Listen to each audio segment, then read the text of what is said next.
Hello दोस्तों, आज की इस वीडियो में आपका स्वागत है। आज की इस वीडियो में मैं बहुत ही इम्पोर्टेंट जीके जीएस की टॉपिक करने वाला हूं, जो हर साल यूपी पुलिस, जैसे बिहार पुलिस, यूपी पुलिस।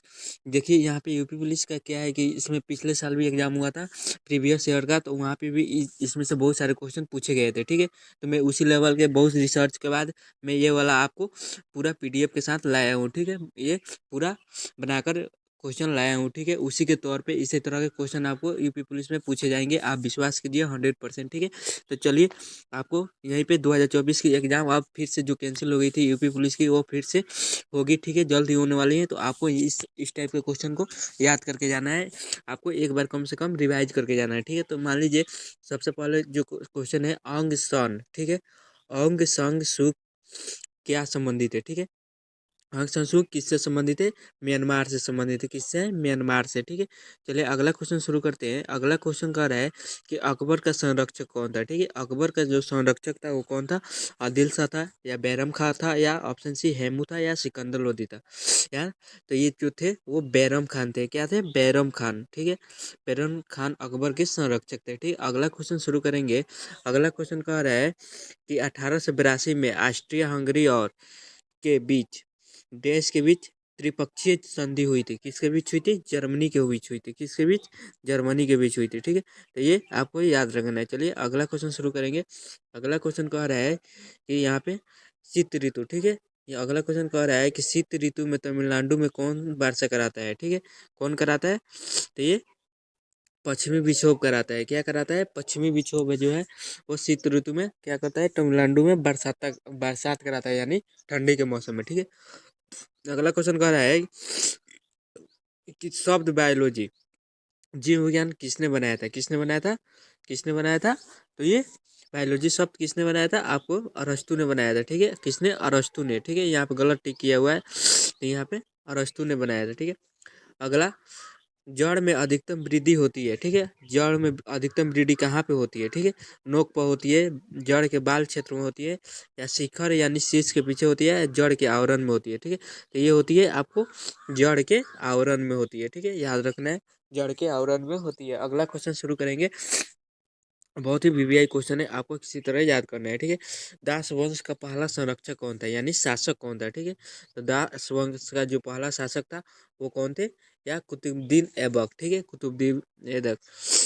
ठीक है, अगला क्वेश्चन करेंगे। अगला क्वेश्चन करेंगे कि जल के दो बड़े निकायों को जोड़ने वाले संकीर्ण रास्ता क्या कहलाता है? ठीक है, जल के दो बड़े निकायों को जोड़ने वाले जल के संकीर्ण रास्ते को क्या कहते हैं?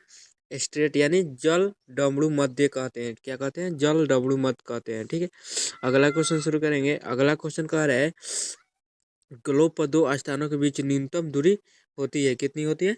ग्लोब पर दो स्थानों के बीच न्यूनतम दूरी कितनी होती है? होती है ये आधी रेखांश, यानी आधी रेखांश के गिर्द होती है। ठीक है, आधी रेखांश के गिद्ध होती है। ठीक है, अगला क्वेश्चन शुरू करेंगे। अगला क्वेश्चन ये है कि प्रार्थना समाज का संस्थापक थे। ठीक है, कौन थे? प्रार्थना समाज के संस्थापक कौन थे? ये जो आपके थे आत्माराम पांडुरंग। ठीक है, पांडुरंग, आत्माराम पांडुरंग। ठीक है, ये क्या थे? आत्मा समाज के संस्थापक थे। अगला, देवनाम प्रिय और प्रियदर्शी इतिहासकारों द्वारा दी गई उपाधियां है। ठीक है, देवनाम प्रिय और प्रियदर्शी इतिहासकारों द्वारा दी गई उपाधियां है। चंद्रगुप्त मौर्य को, अशोक को, बृहदत्त को, बिंदुसार को। तो ये किसको? अशोक को। चलिए अगला क्वेश्चन शुरू करते हैं। दास प्रथा का पहला शासक कौन था? दास प्रथा का पहला शासक कौन था? A Qutbuddin Aibak, A option B Iltutmish, option C Balban, option D Razia Sultan. तो दास प्रथा का जो पहला शासक था वो तो कौन था? कुतुबुद्दीन ऐबक था। ठीक है, कुतुबुद्दीन ऐबक। ठीक है, ये बहुत ही इंपॉर्टेंट क्वेश्चन है, याद रखना है आपको। अगला क्वेश्चन कह रहा है कि निःशुल्क वस्तुएं जब बड़ी मात्रा में उपलब्ध हो तो उनका उनका होता है केवल, क्या होता है? निःशुल्क वस्तु अगर बड़ी मात्रा में उपलब्ध हो तो उनका क्या होगा? विनिमय मूल्य होगा, ऑप्शन बी प्रयोग मूल्य होगा, ऑप्शन सी आर्थिक मूल्य होगा, ऑप्शन डी अलाभकर मूल्य होगा। ठीक है, तो ये हो जाएगा आपका प्रयोग मूल्य हो जाएगा। ठीक है, प्रयोग मूल्य। अगला क्वेश्चन कह रहा है कि जब किसी श्रम की सीमांत उत्पादकता शून्य हो तो उसे कहते हैं, जब किसी श्रम की सीमांत उत्पादकता शून्य हो तो उसे क्या कहते हैं? सीमांत श्रम कहते हैं, अनुत्पादक श्रम कहते हैं, प्रच्छन्न बेरोजगारी करते हैं, अधिक रोजगारी करते हैं। ठीक है, तो अनु उत्पादक जो अनु उत्पादक श्रम कहते हैं। देखिए ऐसे क्वेश्चन आपको जल्दी मिला होगा नहीं होगा। ठीक है, इसी टाइप के क्वेश्चन पूछे जाते हैं। ठीक है, क्योंकि हार्ड लेवल के क्वेश्चन ही पूछे जा रहे हैं आजकल, इतने कंपटीशन हार्ड हो गया है। ठीक है, प्रसिद्ध पुस्तक इटोपिया किसने लिखी थी? प्रसिद्ध पुस्तक इटोपिया किसने लिखी है? प्रौधा ने लिखी है, प्रिंस क्रोपोटकिन ने लिखे है, थॉमस मोर ने लिखा है, प्लेटो ने लिखा है। तो किसने इटोपिया किसने लिखा है? थॉमस मोर ने लिखा है। ठीक है, थॉमस मोर ने लिखा है। अगला क्वेश्चन शुरू करेंगे। जब उत्पादन ह्रासमान उत्पादन के नियम के अंतर्गत होता है तो सीमांत और औसत लागत क्या होता है? बढ़ती है, घटेगी, परिवर्ती रहेगी, उपयुक्त में से कोई नहीं। जब उत्पादन ह्रासमान उत्पादकता के नियम के अंतर्गत होता है तो सीमांत और औसत लागत क्या होगी? परिवर्ती होगी। ठीक है, परिवर्ती होगी। एक साधारण भागीदारी में भागीदारों का उत्तरदायित्व होता है सीमित, अज्ञात, केवल शोध क्षमता प्राप्त होता है असीमित। ठीक है, तो एक साधारण भागीदारी में भागीदारों का उत्तरदायित्व होता है सीमित। ठीक है, सीमित होता है। अगला, रूस WTO में कब शामिल हुआ? 2012 में। ठीक है, रूस WTO में कब शामिल हुआ?